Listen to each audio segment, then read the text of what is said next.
సిద్దిపేట జిల్లా హుస్నాబాద్ బంజారా భవన్ల గిరిజనుల ఆరాధ్య దైవం శ్రీ సంత్ సేవాలాల్ మహారాజ్ జయంతి ఉత్సవాల సందర్భంగా నిర్వహించిన మన పూజా కార్యక్రమాలల్లో మంత్రి పొన్నం ప్రభాకర్ హాజరయ్యి ఆటపాటలతోని అలరించిండుల్లా చూడు రోపారి.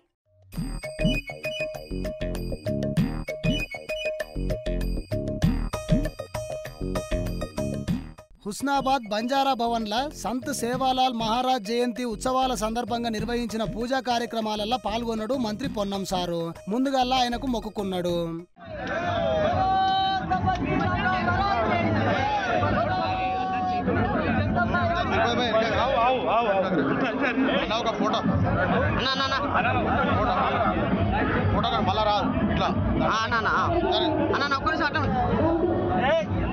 ఇక అటే ఇంకా కంకణం ఇచ్చి చేతికి కట్టమన్నాడు.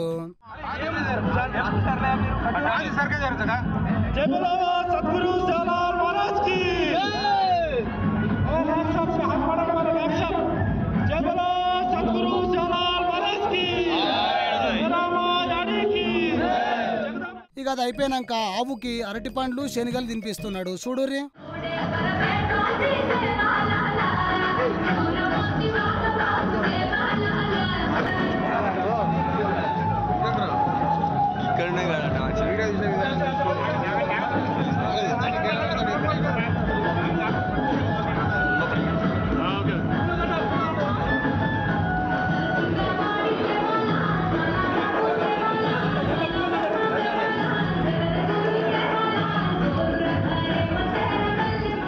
ఇక ఆడికెళ్ళి పోయి మంచిగా మొక్కుకొని కొబ్బరికాయ కొట్టిండు సారు.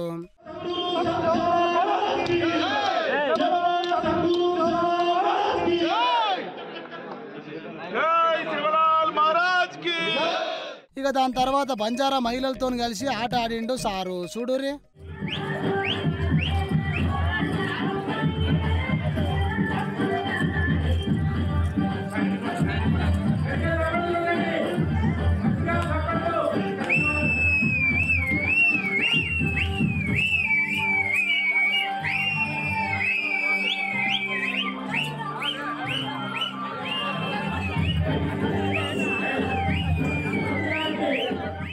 ఇక అటే ఇంకా మైక్ అందుకున్న సారు ఇందిరాగాంధీ ప్రవేశపెట్టిన రిజర్వేషన్ల వల్లనే గిరిజన జీవితాలలో వెలుగులు నిండినాయి. హుస్నాబాద్ నియోజకవర్గంలో గిరిజనుల అభివృద్ధి కోసం ప్రత్యేకంగా కృషి చేస్తా.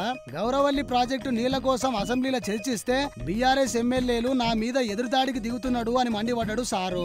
ఇంకా మాట్లాడుకుంటా బీఆర్ఎస్ నాయకులు భయపడితే భయపడేదే లేదని, వాళ్లకు నేనేం పాలేరును కాదని సుర్కలు పెట్టిండు సారు.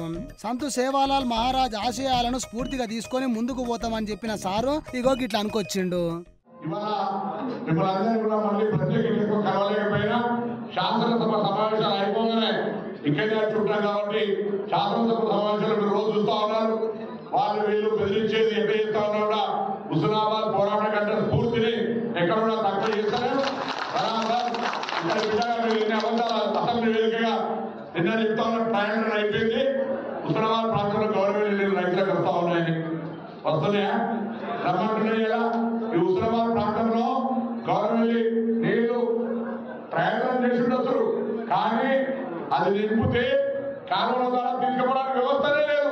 అదే విషయం చెప్తే ఉంటా నా మీదనే గవర్నమెంట్ పూర్తయింది మంత్రి గారికి అవగాహన లేకపోతే అనేటువంటి విధంగా మాట్లాడుతున్నటువంటి పరిస్థితి. కుర్చేసుకొని కడతాన ప్రాజెక్టు నేనేమడినా ఈ ప్రాంత రైతాంగానికి గవర్నమెంట్ ప్రాజెక్టు నీళ్ళు ఇవ్వాలి, మీ బాధ్యత ఇయ్యలేదు ఇచ్చినామని చెప్పుకుంటే ఎట్లా అనే మాట మాట్లాడితే ఆ విధంగా ఎదురుదాడి తిరిగి కూసో అంటే ఎవరు చెప్తే వినేది కాదు. కూర్చోని మనం కూడా అంతే గట్టిగా ఎవరికి పాలనలో కాదు. మీరు ఇచ్చినటువంటి శిక్ష